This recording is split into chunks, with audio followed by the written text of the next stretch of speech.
সম্মানিত সুধীবৃন্দ, আজকে আবারও আপনাদের সামনে পবিত্র কোরআন থেকে সূরা আন-নাজমের ৬ ও ৭ নম্বর দুটি আয়াতের বিশ্লেষণ নিয়ে হাজির হলাম। সঙ্গে থাকুন। আসসালামু আলাইকুম ওয়া রাহমাতুল্লাহি ওয়া বারাকাতুহু।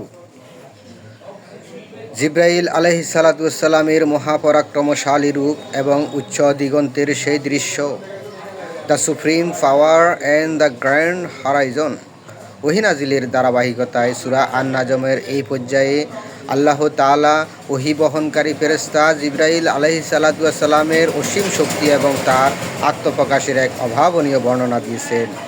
এই আয়াতগুলো আমাদের শেখায় যে আল্লাহর বাণী কত শক্তিশালী এবং নির্ভরযোগ্য মাধ্যমে আমাদের কাছে পৌঁছেছে। অবতীর্ণ আয়াতে আল্লাহ তাআলা বলেন, বিসমিল্লাহির রহমানির রহিম, জু মিররাতিন ফাস্তাওয়া ওয়াহুয়া বিল উফুকিল আলা। এর অর্থ, তিনি সহজাত শক্তি সম্পন্ন মহাপরাক্রমশালী। অতঃপর তিনি স্থির হলেন, স্বরূপে আত্মপ্রকাশ করলেন। যখন তিনি উচ্চ দিগন্তে ছিলেন। আধুনিক ও তাত্ত্বিক বিশ্লেষণ, deep insights, the essence of power, মহাশক্তির আধার। ৬ নম্বর আয়াতে জিবরাইল আলাইহিস সালাতু ওয়াস সালামকে জুবিররাহ বলা হয়েছে। এর অর্থ হলো এমন এক সত্তা যা শারীরিক ও আধ্যাত্মিক উভয় দিক থেকে অত্যন্ত শক্তিশালী এবং নিখুঁত। It signifies the absolute strength and perfection of the messenger. জিবরাইল আলাইহিস সালাতু ওয়াস সালামের এই মহাশক্তি নিশ্চিত করে যে শয়তান বা অন্য কোনো অশুভ শক্তি ওহী আসার পথে কোনো বিঘ্ন ঘটাতে পারে না। দ্য গ্র্যান্ড অ্যাপিয়ারেন্স, স্বরূপে আত্মপ্রকাশ। ফাস্তাওয়া শব্দের মাধ্যমে বোঝানো হয়েছে জিবরাইল আলাইহিস সালাতু ওয়াস সালাম তার আসল ফেরেশতা কুলসিত বিশাল আকৃতি নিয়ে নবীজি সাল্লাল্লাহু আলাইহি ওয়াসাল্লামের সামনে স্থির হয়েছিলেন। ৭ নম্বর আয়াত অনুযায়ী তিনি মক্কার পূর্ব দিগন্তে পুরো আকাশ জুড়ে অবস্থান করছিলেন। He filled the entire horizon with his majestic presence. এটি কোনো কল্পনা নয়, বরং এক চাক্ষুষ এবং বাস্তব সত্য। আমাদের জীবনে এই আয়াতের শিক্ষা, লেসন্স ফর আস, তথ্যের নির্ভরযোগ্যতা, ডাটা ইন্টিগ্রিটি। আল্লাহ তার বাণী পাঠানোর জন্য সবচাইতে শক্তিশালী এবং বিশ্বস্ত মাধ্যম বেছে নিয়েছেন। এটি আমাদের শেখায় যে কোনো গুরুত্বপূর্ণ কাজ বা তথ্য প্রচারের ক্ষেত্রে আমাদেরও নির্ভরযোগ্য মাধ্যম ব্যবহার করা উচিত। Always choose the most reliable source for your guidance. মহাবিশ্বের বিশালতা অনুভব করা।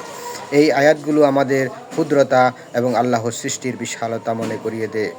যখন একজন ফেরেশতাই পুরো আকাশ জুড়ে থাকতে পারেন, তখন সেই স্রষ্টা কত মহান। এটি মানুষের অহংকার চূর্ণ করে দেয়। স্থিরতা বা ফোকাস। জিবরাইল আলাইহিস সালাতু ওয়াস সালাম যেভাবে স্থির ফাস্তাওয়া হয়ে ওহী নিয়ে এসেছিলেন, আমাদের জীবনে ও লক্ষ্য অর্জনে স্থিরতা প্রয়োজন। অস্থির চিত্তে কখনো বড় কোনো সত্য অর্জন করা যায় না। বাস্তব উদাহরণ, রিয়েল লাইফ কানেকশন। আমরা যখন দেখি একটি বিশাল স্যাটেলাইট বা মহাকাশযান পৃথিবী থেকে তথ্য পাঠাচ্ছে, আমরা তার টেকনিক্যাল শক্তির প্রশংসা করি। কিন্তু চিন্তা করে দেখুন, ১৪০০ বছর আগে আল্লাহ জিবরাইল আলাইহিস সালাতু ওয়াস সালামের শক্তির বর্ণনা দিয়ে ওহীর অথেন্টিসিটি বা সত্যতা নিশ্চিত করেছেন। The divine message is sourced by the most powerful spiritual force. তাই কোরআনের প্রতিটি বিধান আমাদের জন্য সবচাইতে নিরাপদ গাইডলাইন। জিবরাইল আলাইহিস সালাতু ওয়াস সালামের সেই শক্তি ছিল মূলত ওহীকে সুরক্ষা দেওয়ার জন্য। আসুন আমরা সেই সুরক্ষিত বাণীর উপর আমাদের বিশ্বাসকে আরও সুদৃঢ় করি। পরবর্তী পোস্টে আমরা আলোচনা করব সূরা আন-নাজমের ৮ ও ৯ নম্বর আয়াত নিয়ে, যেখানে জিবরাইল আলাইহিস সালাতু ওয়াস সালাম এর নবীজি সাল্লাল্লাহু আলাইহি সাল্লামের কাছে আসার সেই অবিশ্বাস্য নৈকট্যের বর্ণনা রয়েছে। সঙ্গেই থাকুন আর আমার এই ফেসবুক পেজকে ফলো দিয়ে আমার এই ভিডিওটি দেখে কমেন্ট করবেন, লাইক শেয়ার করবেন এবং আমার ইউটিউব সাবস্ক্রাইব করবেন। আসসালামু আলাইকুম ওয়া রাহমাতুল্লাহি ওয়া বারাকাতুহু।